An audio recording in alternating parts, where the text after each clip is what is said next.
Selamun aleyküm. Benim gönlü güzel takipçilerim. Nasılsınız? Şimdi kışın arkadaşlar. Çiçeklere bakmak çok zor.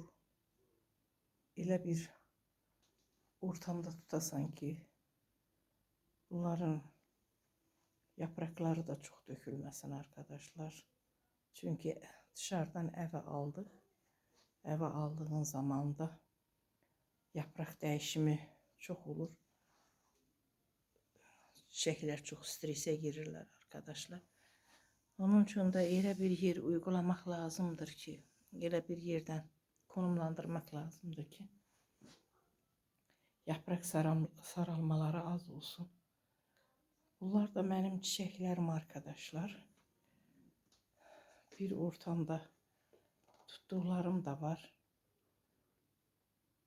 Bunlar salonda tuttuklarım arkadaşlar.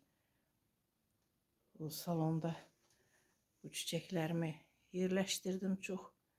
Birbirine sık olarak yerleştirmişim arkadaşlar. Yer bulamıyorum zaten. Bu salonda tuttuğum çiçekler arkadaşlar hepsi bak çekip sizinle paylaşacağım. Değişik nasıl geldi yığmışam. Tek bir yer bulun bu çiçekleri yerleştirim diye benim güzel takipçilerim. Bunları salonda koyduğum tuttuğum yerde kalorifer tek bir tane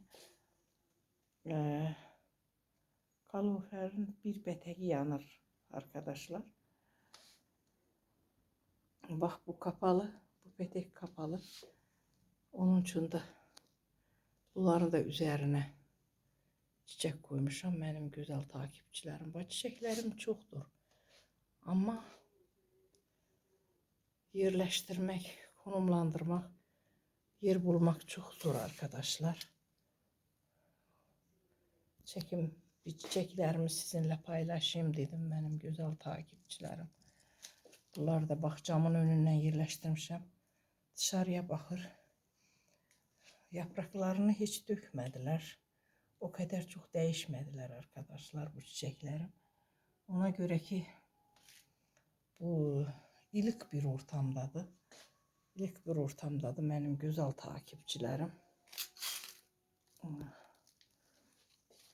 Çok sıcak değil burası. Çok sıcak değil. Bir tane zaten petek yanır. Onun için de bu odanın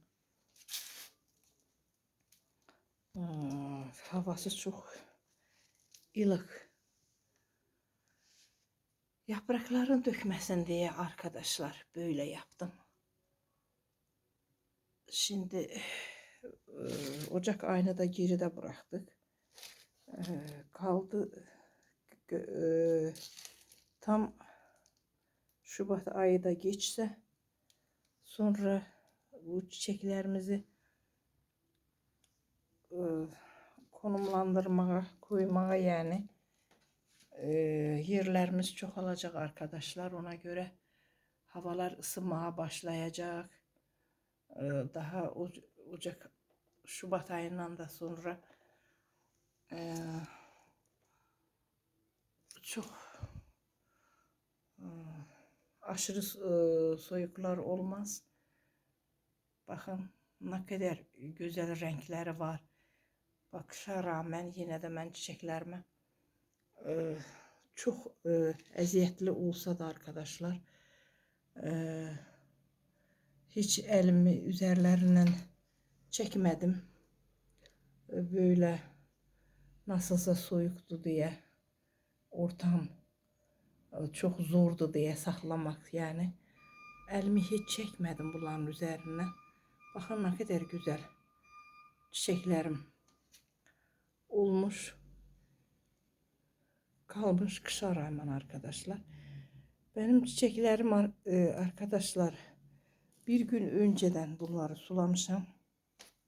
Kışın suları çok az uygulayırım. Çok az uygulayırım arkadaşlar. Şimdi yani aşırı sulamaya gerek yok. Bunları aşılı sulamaya gerek yok arkadaşlar. Kılınç çiçeklerim ne kadar boydan boya olmuş bakın. Çok güzel bak. Yeni diktiklerim de var. Arkadaşlar. Çiçeklerim çoktur. Ama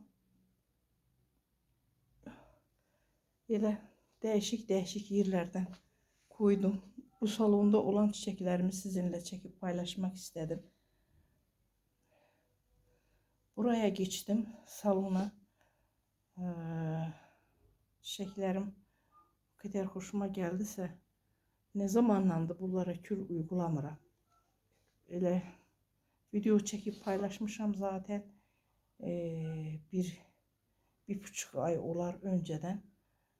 Orada o zaman ben bunlara kür uyguladım. Şimdi uygulamıram arkadaşlar. Çiçeklerde bakırsan ki bakanda zaten hissedirsen ki bunlar belə uyku dönemine geçiblər. İnkişaf yoktu çiçeklerde. Yeni yapraklanma yoktu. Zaten biraz boylarının uzadığını görürəm. Kök kısmından hissedirsen ki büyümeler, uzanmalar var arkadaşlar. Onun için de yani böyle bir video çekip paylaşmak istedim sizinle. Benim güzel takipçilerim. Burada da çok uzun bir bakın ne kadar büyük boyu. Daha ucaldıkça ucalır. Bak bu kaktüsüm çok uca. Bunun küçük olduğuna göre saksisi değişeceğim. Bekliyorum. Ocak Şubat ayları geçsin. Sonra bunlarda her türlü değişim yapacağım benim güzel takipçilerim. Bir daha da çekeyim. Paylaşım sizlerle.